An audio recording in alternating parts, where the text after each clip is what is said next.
Hello, welcome everybody. I hope you had a good spring break.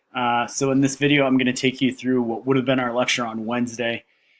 Be sure to pay close attention because you'll have some readings from the Little Green Book, just three short chapters where I'll have some questions that I'll want to use as a discussion when we meet on Friday, dealing with the first three chapters here: Islam as a revolutionary religion, Islam and colonialism, and the third being the Islamic Republic. And it only takes you up to about 11 or 12 pages, so it'll be a really brief reading. But be sure to read that before class on Wednesday. Okay, so then looking at our slides, what we're actually looking at here is looking at the Iranian Revolution as part of this larger regional, and even larger than regional, it goes beyond just the Middle East and North Africa, international challenge to both communism and capitalism that we get beginning in the 1970s and 1980s. And that's what we consider to be political Islam.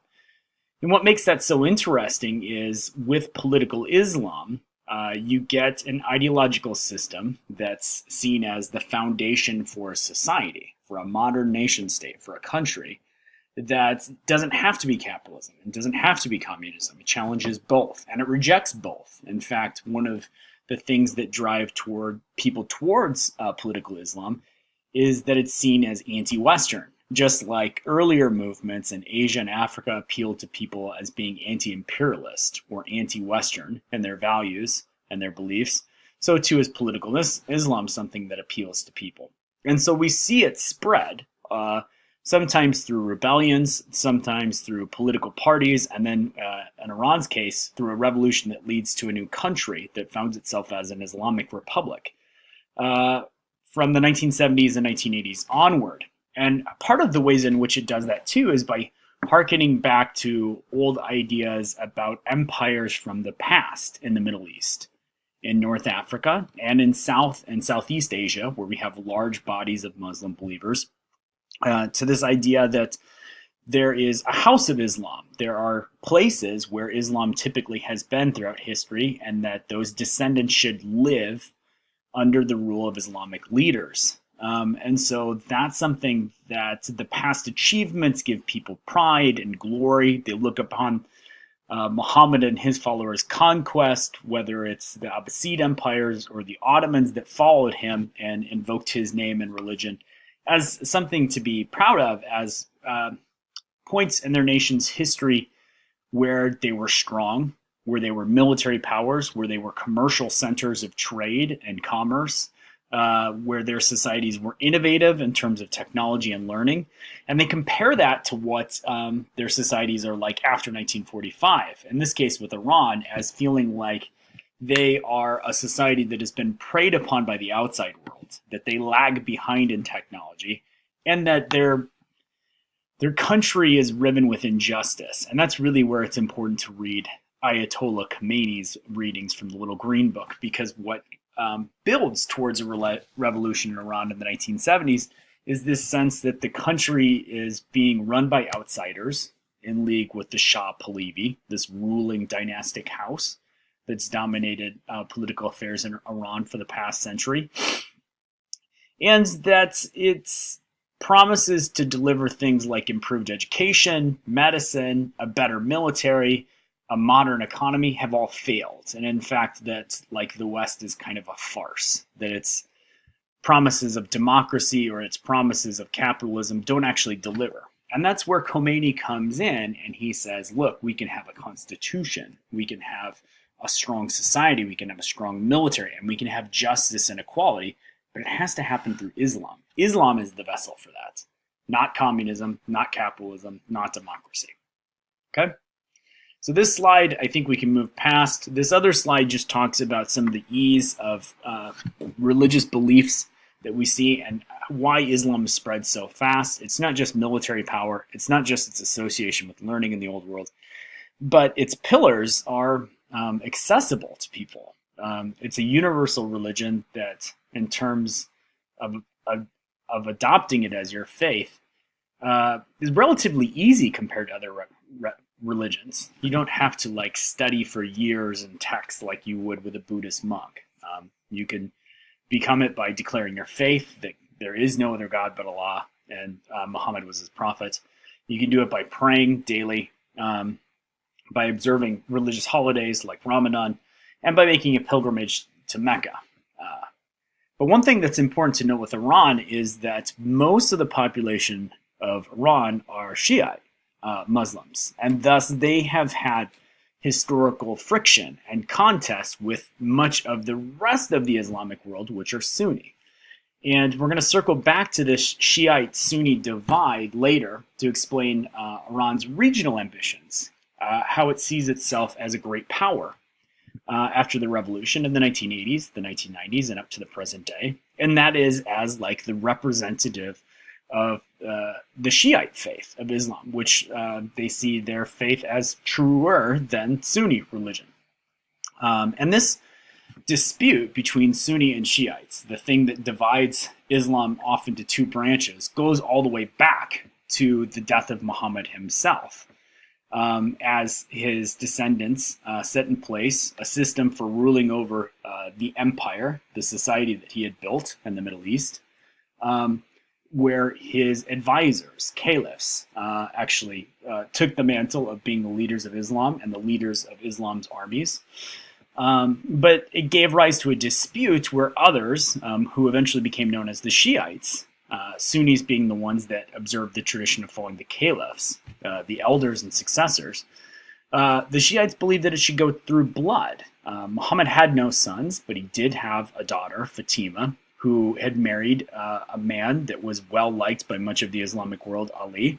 And so we get this dispute and this series of civil wars within Islam in the 7th and 8th century between Sunnis, who follow the tradition of following these advisors who are unrelated to Muhammad, but observe the Islamic law and traditions as their claims to legitimacy, and the Shiites, who follow the idea that the most important prophets within the Islamic world come from Muhammad's bloodline himself. And the Shiites are the minority faith, as you can see from these maps here. They're only a majority in a country like Iran and Iraq, and you can see them tipping towards a majority down here in Yemen, if you follow my cursor. But if you look at the larger map with the greens, you can see that dark green represents the areas where Shiites are the majority population, and the lighter green throughout the rest of the Islamic world, where we see large Islamic populations, is lighter green. And so that mentality of being the minority, that mentality of being rebellious and in revolt against tradition, is all something that people look at as explaining why the Shiites sometimes are the leader of revolutionary movements. And also, some scholars like Marshall will point to and say, well, this is why they have a lower boiling point for corruption or for rulers that mismanage or abuse their power. And that's something that we see throughout history on up through Iran's revolution, is the idea that this group just will not accept poor rulers, and at least not passively, that they will actively, often violently, fight against that rule in order to establish a more just empire or a more just Islamic state. Okay. So how this emerges with Ayatollah Khomeini is in the 1960s and 1970s, Iran is ruled over by Shah Pahlavi, a dynastic ruler, a descendant of a person who claims as a king, but is a country that has also aligned itself with the United States and with the West. In the past, different Iranian leaders like Prime Minister Mosaddegh thought about going down the leftist road, not necessarily towards communism, but had considered nationalizing industries like oil. And in turn, the United States, through the instrument of the Central Intelligence Agency, in cooperation with British oil companies and Iranian people, including a great number of Islamic clerics, were able to covertly subdue Mosaddegh and remove him from power.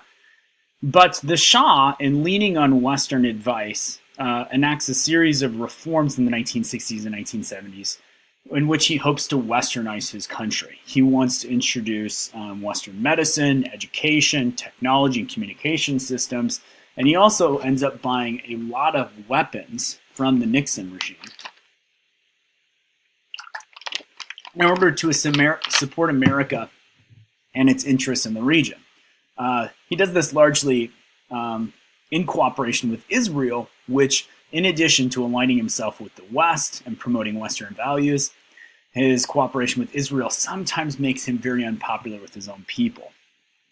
The prime voice then of opposition to the Shah and his reforms, known as the White Revolution, comes from the Islamic clerics within Iran. The most prominent of which in the 1960s is the Ayatollah Khomeini, who's like the foremost expert on Islamic law and values and traditions.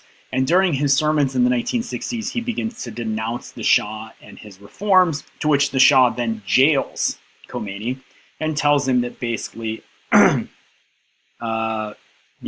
religion and politics should be distinct. They should be separate. This is a Western idea of secularism, that government is something that is not determined by one's faith, that public office, that political parties, and that education are somehow separate entirely from religious beliefs. And Khomeini responds that he won't stop talking about these things in his sermons, that he won't stop being opposed to the Shah's reforms and intentions, by saying that all of Islam is politics. And so one thing that I would like you to look at in that first chapter, where Khomeini writes about Islam as a revolutionary religion, is to ask yourself the question of, like, what makes Islam a revolutionary religion? Why does he see Islam and politics as so intertwined, as inseparable? And I think what you're going to see is, for him, it seems like a ridiculous notion that God would have boundaries in life, and that one's faith in God would have boundaries. That you would say, okay, inside the mosque, I pray to Allah, and He tells me how I should live my life. But when I go to my office, or when I go into public, or when I go to the ballot box, those things all end. And I think rationally for myself. That seems like a very perverse idea to Khomeini. And there's another series of ideas of why he thinks Islam is a revolutionary religion too.